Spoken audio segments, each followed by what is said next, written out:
Assalamualaikum warahmatullahi wabarakatuh. Yang terhormat Ibu Jumjum dan Ibu Rara selaku dosen pengampu mata kuliah Manajemen Hubungan Masyarakat. Perkenalkan, kami dari kelompok 2 membahas mengenai kelompok masyarakat yang terkait dengan program organisasi pendidikan.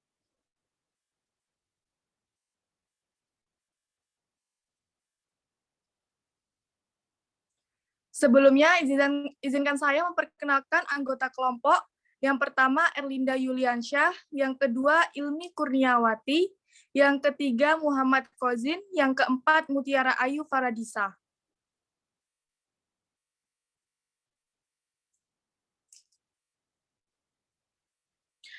A. Keterkaitan masyarakat dengan lembaga pendidikan.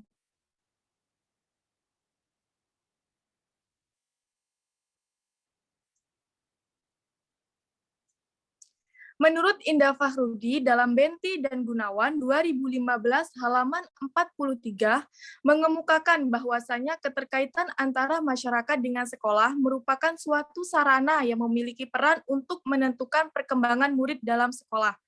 Dengan dalam mengembangkan mutu pendidikan, hubungan masyarakat dengan sekolah harus saling memberikan timbal balik dengan adanya komunikasi atau komunikasi untuk saling menerima dan memberi saran ataupun kritik. Menurut Elsbre dalam Benti dan Gunawan 2015 halaman 44, ada 3 faktor mengapa sekolah harus menjalin hubungan dengan masyarakat, yaitu yang pertama perubahan sifat, tujuan, dan metode pembelajaran di sekolah. Yang kedua, masyarakat yang mengajukan perubahan dalam program pendidikan serta perlunya bantuan masyarakat. Yang ketiga, perkembangan ide-ide demokratis dari masyarakat kepada pendidikan. Selanjutnya, yaitu B, kelompok-kelompok masyarakat dalam berbagai bidang yang terkait program pendidikan.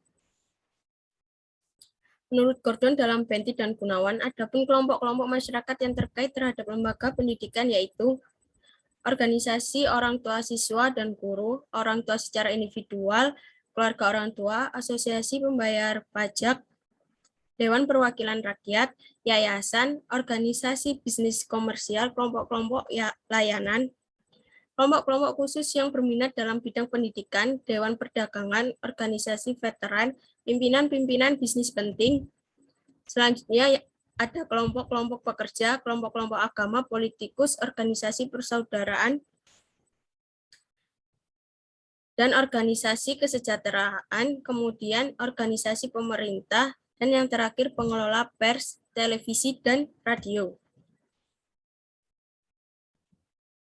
Selanjutnya, C. Perkembangan organisasi orang tua siswa di sekolah.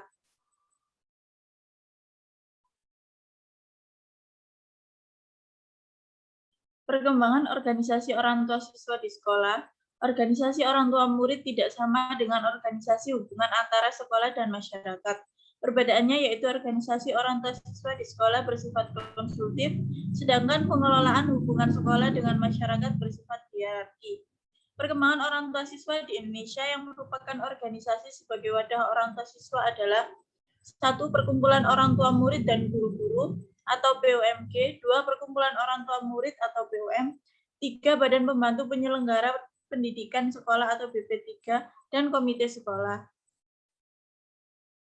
Yang pertama, perkumpulan orang tua murid dan guru-guru. Tujuan adanya POMG adalah untuk mewujudkan dan memelihara hubungan yang erat antara orang tua murid dan sekolah, agar sekolah itu dapat hidup subur dan lebih sanggup memenuhi tugasnya sebagai tempat pembentuk manusia susila yang cakap dan warga negara yang demokratis serta bertanggung jawab tentang kesejahteraan masyarakat dan tanah air.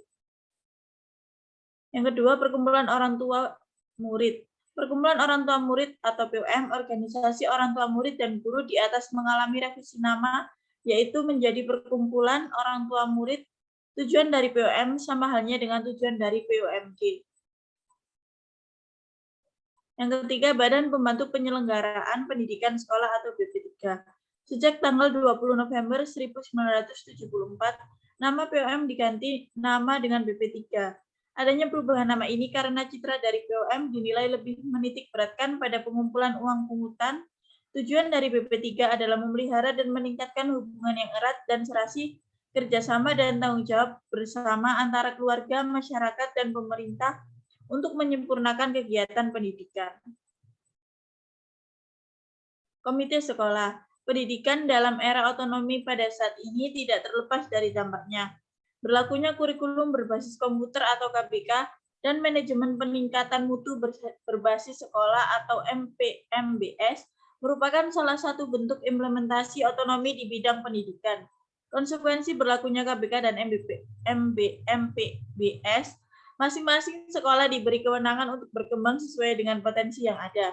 Lembaga pendidikan dalam hal inilah membutuhkan keterlibatan masyarakat dalam upaya mewujudkan peningkatan sekolah dan mutu pendidikan seperti yang diharapkan oleh masyarakat. Selanjutnya D. Masyarakat yang terorganisasi. Masyaro dalam Benti dan Gunawan menyarankan agar sekolah dapat melaksanakan kerjasama dan meningkatkan keterlibatan masyarakat dalam bidang pendidikan. Ini perlu diwaspadai kemungkinan usaha mereka mengeksploitasi keberadaan lembaga pendidikan, kegiatan mengkritik dan menyerang yang bertujuan menjatuhkan kebijakan pendidikan. Berikut ini akan diuraikan beberapa masyarakat terorganisasi. Kelompok organisasi bisnis, kegiatan kewirausahaan pada dasarnya diimplementasikan secara terpadu dengan kegiatan-kegiatan pendidikan yang ada di sekolah. Pendidikan kewirausahaan pendidikan dilakukan oleh kepala sekolah, guru, tenaga kependidikan, konselor, peserta didik secara bersama-sama sebagai suatu komunitas pendidikan. 2. Pemerintah. Pemerintah daerah memiliki wewenang untuk mengatur dan menjalin kerjasama saling menguntungkan dengan berbagai pihak termasuk perguruan tinggi dan satuan penyelenggaraan pendidikan luar sekolah yang beroperasi di setiap kota dan dengan peraturan perundang-undangan yang berlaku. 3. Politik. Hubungan sekolah dengan masyarakat terorganisasi politik adalah memainkan peran sebagai sosialisasi politik melalui kurikulum pengajaran formal, beraneka ragam, kegiatan ritual sekolah, dan kegiatan guru. Perkumpulan sosial. Organisasi sosial adalah perkumpulan sosial yang dibentuk oleh masyarakat baik yang berbadan hukum maupun tidak berbadan hukum, yang berfungsi sebagai sarana partisipasi masyarakat dalam pembangunan bangsa dan negara. Sedangkan masyarakat terorganisasi sosial adalah sekumpulan masyarakat yang ada dalam instansi-instansi atau kelompok-kelompok kelembagaan. Dan terakhir, yaitu keagamaan. Organisasi keagamaan adalah perkumpulan sosial yang dibentuk oleh masyarakat yang berfungsi sebagai sarana partisipasi masyarakat dalam lingkup suatu agama tertentu. Sebagai makhluk yang selalu hidup bersama-sama, manusia membentuk organisasi sosial untuk mencapai tujuan-tujuan tertentu yang tidak dapat mereka capai sendiri. Hubungan sekolah dengan orang tua siswa.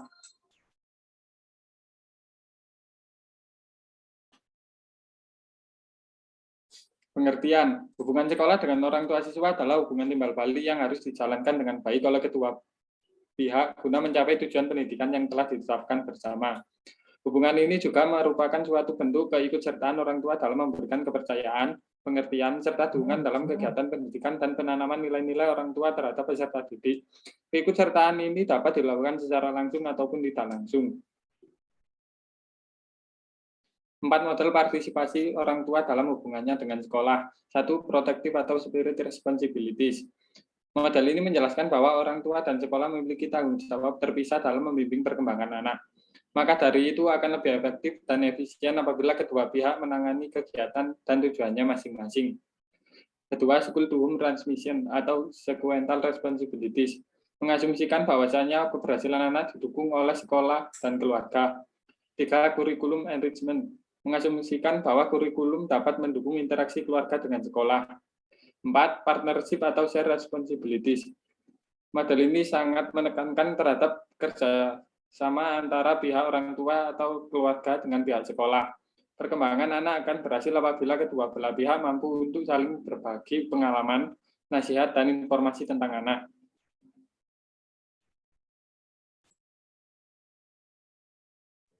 Terima kasih, sekian dari kelompok kami.